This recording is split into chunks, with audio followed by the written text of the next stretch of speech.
ये जुलाई जो है शिक्षा विभाग के लिए काफ़ी परिवर्तनशील रहेगा, क्रांतिकारी निर्णय लिए गए हैं। तो उत्तर प्रदेश बेसिक शिक्षा परिषद द्वारा संचालित परिषदीय विद्यालय में पंजिकाओं के डिजिटलाइजेशन के संबंध में आदेश आया हुआ है। तो आपकी जानकारी बता दें, जो हमारी 12 पंजिकाएं हैं, ऐसे ओवरऑल बताएंगे, फिर आपको विधिवत बताएंगे, ठीक है। तो डिजिटलाइजेशन की बात होती है तो 12 पंजिकाओं को जो है करना है, डिजिटलाइज करना है, ठीक है। प्रोसेसिंग के लिए अगला वीडियो, क्योंकि 46 पन्ने का आदेश है, हम धीरे धीरे इसको कवर करेंगे। तो शिक्षक डायरी को छोड़कर बाकी सब कुछ करना है, ठीक है। बाकी सब जो 12 पंजिकाएँ हैं, उपस्थिति पंजिका, प्रवेश पंजिका, कक्षा और छात्र उपस्थिति, एमडीएम, समय के निःशुल्क सामग्री वितरण, स्टॉक पंजिका, आयव्यय, बैठक पंजिका, निरीक्षण पंजिका, पत्र व्यवहार, बाल गणना और पुस्तकालय खेलकूद, इनका डिजिटलाइजेशन कर देना है, ठीक है। वर्तमान प्रयुक्त की जा रही भौतिक पंजिकाओं के अनुरूप पंजिकाओं डिजिटलाइजेशन प्रारूप तैयार किया गया है। उक्त अनुसार समस्त पृष्ठें डिजिटल प्लेटफॉर्म पर अंकित की जाएंगी, ठीक है। डिजिटल उपस्थिति पंजिका, ये देख लीजिए। उपस्थिति पंजिका में क्या होगा? डिजिटल उपस्थिति पंजिका में विद्यालय में कार्य समस्त अध्यापकों कार्मिकों द्वारा प्रतिदिन अपनी उपस्थिति, विद्यालय आगमन, प्रस्थान के समय अंकित की जाएगी। विभाग द्वारा परिषदीय प्राथमिक कंपोजिट विद्यालय के शिक्षकों के उपयोगार्थ बहुत ज़्यादा भैया 2,09,863 टैबलेट उपलब्ध कराए गए हैं। परिषदीय उच्च प्राथमिक विद्यालय के शिक्षकों के उपयोगार्थ टैबलेट उपलब्ध किए जाने हेतु प्रक्रिया गतिमान है। विभाग द्वारा परिषदीय उच्च प्राथमिक विद्यालय में उपयोगार्थ टैबलेट उपलब्ध कराए जाने तक डिजिटल पंजिका में समस्त अध्यापकों कार्मिकों द्वारा प्रेरणा पोर्टल दर्ज कराए जाने के अपने मोबाइल नंबर, स्मार्टफोन से अपनी उपस्थिति प्रतिदिन अंकित की जाएगी। मतलब अपने मोबाइल नंबर द्वारा अपने, देखो स्पष्ट लिखा हुआ है, अपने पोर्टल पर जो दर्ज कराए हैं, जिस पे एमडीएम कॉल आ रहा है, अपनी उपस्थिति पर दर्ज अंकित की जाएगी। उसके बाद प्रधानाध्यापक प्रमाणित करेंगे, ठीक है। नंबर 3, राज्य परियोजना कार्यालय द्वारा 1 मई 2024 द्वारा टैबलेट के उपयोग और सिम कार्ड इंटरनेट की सुविधा के लिए वे हेतु सुसंगत निर्देश प्रदान किए गए हैं। यानी कि आप कंपोजिट से ले सकते हैं, उसके साथ हो सकता है, या तो अलग पैसा भी आया है। तत्क्रम में स्थानीय स्तर पर मोबाइल नेटवर्क कनेक्टिविटी को लैपटॉप दृष्टिगत सेवा प्रदाता के माध्यम से परिषदीय प्राथमिक विद्यालय के शिक्षकों को उपलब्ध कराए गए टैबलेट के उपयोगार्थ सिम एवं इंटरनेट की उपलब्धता संबंधी कार्य अतिशीघ्र पूर्ण कराते हुए शिक्षकों को सिम उपलब्ध करने करें। तो अध्यापकों की जो उपस्थिति होगी देख लीजिए, 1 अप्रैल से 30 सितंबर तक का होने वाली 7:45 से 8 प्रस्थान, 2:15 से 2:30 बजे तक। अभी अग्रिम आदेश तक क्या है? 7:15 से 7:30 तक प्रस्थान होगा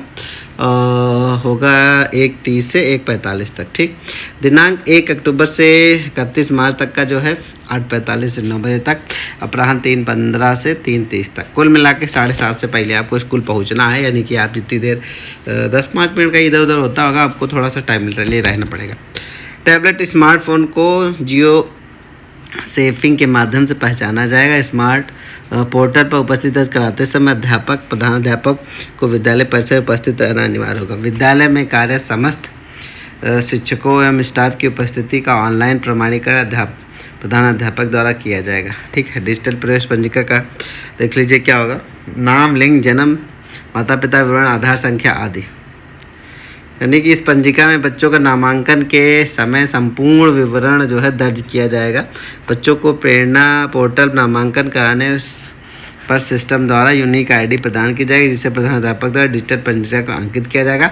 छात्र वितरण पंजिका को प्रेरणा पोर्टल पर प्रेरणा डीबीटी ऐप के माध्यम से भरा अपडेट किया जाएगा। अंतिम कक्षा उत्तीर्ण और अन्य विद्यालय हेतु स्थानांतरण प्रमाण पत्र निर्गमन का विवरण भी डिजिटल पर अंकित किया जाएगा। छात्र उपस्थिति के बारे में देख लीजिए क्या है। कक्षावार उपस्थिति विद्यालय अध्ययन समस्त बच्चों की दैनिक उपस्थिति अंकित की जाएगी। अध्यापक द्वारा बच्चों की उपस्थिति स्मार्टफोन या टैबलेट के माध्यम से पोर्टल की जाएगी। तो 8 बजे, दिनांक 1 अप्रैल से 30 सितंबर तक 8 से 9 बजे तक, ठीक।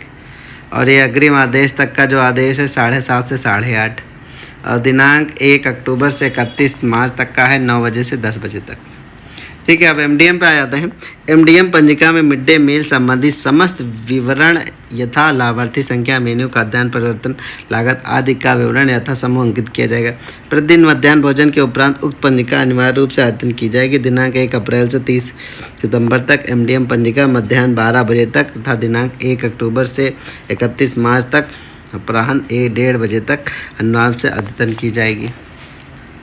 ठीक है। डिजिटल निःशुल्क सामग्री वितरण पंजिका। इस पंजिका में बच्चों को प्रदान की जाने वाली समस्त निःशुल्क सामग्री विवरण यथा स्थान अंकित किया जाएगा, जैसे पाठ्य पुस्तकें। इसमें कुछ खास है नहीं। ठीक है। बच्चों को शैक्षिक के साथ मूल्यांकन के पश्चात रिपोर्ट कार्ड, होलोस्टिक रिपोर्ट कार्ड विवरण उक्त पंजिका की भी अंकित की जाएगी। डिजिटल स्टॉक पंजिका, इसमें कुछ खास नहीं है। डिजिटल पंजिका में भी अंकित की जाएगी, हर चीज़ अंकित की जाएगी। क्रय विक्रय पंजिका को अद्यतन किया जाएगा और अग्रिम आदेश तक विधिवत।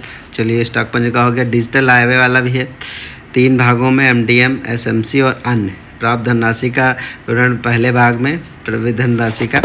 तो इसमें बाकायदा हर चीज़ जैसे रजिस्टर में वैसे ही है। डिजिटल बैठक पंजिका के देख लीजिए आप।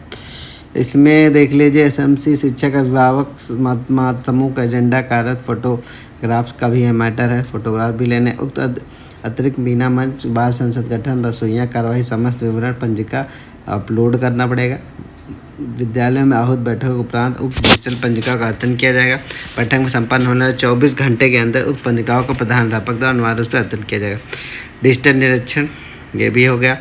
डिजिटल पत्र व्यवहार भी हो जाएगा। वैसे भी पत्र व्यवहार डिजिटल हो ही चुका है, उसमें लिखने कुछ बचता नहीं है क्योंकि सब ऑनलाइन हो ही गया है। डिजिटल बार गणना भी हो जाएगी, पिछली बार डिजिटल हो चुकी है, इस बार भी होगी। डिजिटल विद्यालय पुस्तिका, 2 भाग हैं, पुस्तक आवंटन विवरण और खेलकूद सामग्री। पुस्तकालय खेलकूद सामग्री भाग में अंकित करना पड़ेगा और छात्र उपस्थिति पंजिका एमडीएम डिजिटल वहद की जाएगी। समस्त परिषदीय उच्च प्राथमिक विद्यालयों को उपरांत दिनांक 25 जून से छात्र उपस्थिति पंजिका और एमडीएम पंजिका केवल डिजिटल रूप में ही मानी जाएगी, वैसे नहीं मानी जाएगी। स्टॉक पंजिका आय व्यय इशू अग्रिम आदेश तक भौतिक प्रारूप में भी वृहद की जाएगी। निरीक्षण पंजिका भौतिक रूप में ही वृहद की जाएगी। निर्देशक और अन्य समस्त पंजिकाएँ समस्त प्राथमिक उच्च प्राथमिक कस्तूरबा द्वारा बालिकाओं 15 जुलाई से डिजिटल रूप में अध्ययन होगी। मतलब 15 जुलाई से क्या क्या देख लीजिए, ये सब हो जाएंगी। स्टॉक पंजिका आय व्यय चेक इशू डिजिटल रूप के साथ अग्रिम आदेश तक भौतिक प्रारूप, मतलब भौतिक प्रारूप पे भी काम चलेगा। और ये देख लिए छात्र उपस्थिति पंजिका एमडीएम पंजिका केवल डिजिटल रूप में ही ली जाएंगी। ठीक है। आगे देखिए, एसआरजी एआरपी जिला समन्वयक समस्त शिक्षकों द्वारा खंड शिक्षा अधिकारियों को डिजिटल पंजिका प्रयोग संबंध में राज्य परियोजना कार्यालय ऑनलाइन माध्यम प्रशिक्षण प्रदान किया जाएगा। पंजिकाओं का ऑनलाइन प्रयोग सर्व मैनुअल यूजर्स जारी किया गया है, जो भी मैं अगले वीडियो आपको बताऊंगा। तो ये सारी चीज़ें रही हैं, कुल मिला के 15 जुलाई तक का ये चीज़ें होगा और बहुत सख्ती के साथ भी हो सकता है क्योंकि बहुत ढील हो चुकी है, बहुत बार कहा जा चुका है। चलिए देखते हैं। फिलहाल नमस्कार।